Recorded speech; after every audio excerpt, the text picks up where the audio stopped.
Hi అండి, అందరికీ నమస్కారం అండి. ఫ్రెండ్స్, ఇప్పుడు అందిన వార్త. ఇక రాష్ట్రంలో ఘోర రోడ్డు ప్రమాదం పరిస్థితి చాలా దారుణం అంటూ అప్డేట్ అయితే రావడం జరిగిందండి. అయితే ఇందుకు సంబంధించిన పూర్తి వివరాలు అయితే మన వీడియోలో తెలుసుకుందామండి. ఎక్కడ ఏం జరిగిందనేది క్లారిటీగా తెలుసుకుందామండి. ఈ వీడియో మాత్రం పూర్తి వరకు చూడండి ఫ్రెండ్స్, అప్పుడే మనకి పూర్తి సమాచారం అయితే తెలుస్తుంది.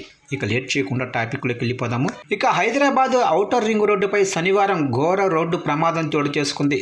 సంగారెడ్డి జిల్లా పటాన్చెరు పోలీసు స్టేషన్ పరిధిలోనే పోచారం వద్ద అతి వేగంతో దూసుకొచ్చిన వెన్యూ కారు అదుపు తప్పి రింగ్ రోడ్డుపై నుంచి ఒక్కసారిగా కింద ఉన్న సర్వీస్ రోడ్డుపై పడిపోయింది.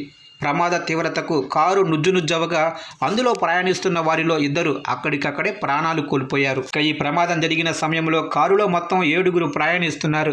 వీరిలో 3 పురుషులు, 3 మహిళలు, ఒక చిన్న పాప ఉన్నారు. వీరంతా శంషాబాద్ ఎయిర్పోర్టు నుంచి వాజుపల్లి వైపు వెళ్తుండగా ఈ విషాదం చోటు చేసుకుంది. మరణించిన వారిలో ఒక మహిళ, ఒక పురుషుడు ఉన్నట్లు పోలీసులు గుర్తించారు. ఈ ప్రమాదంలో తీవ్రంగా గాయపడిన మిగిలిన 5 చికిత్స నిమిత్తం వెంటనే పటాన్చెరులోనే ధృవ ఆసుపత్రికి తరలించారు. ఇక ఘటనా స్థలానికి చేరుకున్న పటాన్చెరు పోలీసులు కేసు నమోదు చేసి దర్యాప్తు ప్రారంభించారు. అతి వేగమే ఈ ప్రమాదానికి ప్రధాన కారణమని ప్రాథమికంగా భావిస్తున్నారు.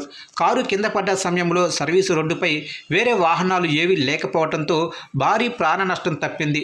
ఇక మృతదేహాలను పోస్టుమార్టం నిమిత్తం ప్రభుత్వ ఆసుపత్రికి తరలించి బాధితుల కుటుంబ సభ్యులకు సమాచారం అయితే అందించారు.